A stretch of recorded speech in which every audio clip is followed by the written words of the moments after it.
মধ্যপ্রাচ্যের মাটি আবারও কাঁপছে। ইরান যখন গভীর সংকটে। 72 ঘন্টা ময়েশ্চার লক সমৃদ্ধ লিলি বডি ওয়াশ শিয়া বাটারের গুডনেস স্কিন রিপেয়ার করে রাখে সফট ও গ্লোয়িং। তখন তার পাশে সবচেয়ে শক্তিশালী দুই মিত্র রাশিয়া ও চীন দূর থেকে নজর রাখছে, তবে সরাসরি সামরিক সাহায্যের কোনো ইঙ্গিত নেই।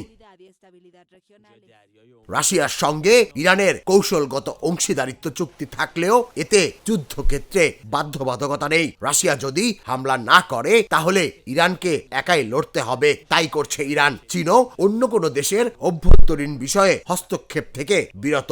যদিও ইরানের তেলের 87% চীন কিনে নেয়, তারা মূলত কূটনৈতিক মধ্যস্থতার পথ বেছে নিচ্ছে।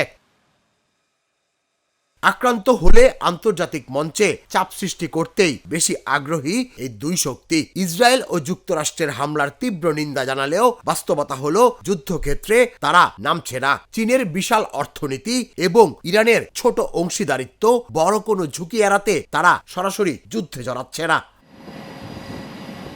ফলে ইরান আপাতত রাজনৈতিক ও কূটনৈতিক সমর্থন পাওয়ায় স্বস্তি পেতে পারে, কিন্তু যুদ্ধে তারা বড় একা। আন্তর্জাতিক কূটনীতি ও চুক্তির ছায়ার মধ্যে মধ্যপ্রাচ্যের উত্তেজনার নাটকীয়তা আরও বাড়ছে।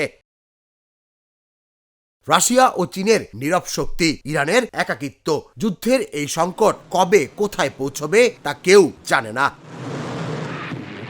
তুষার ইসলাম, জাগো নিউজ।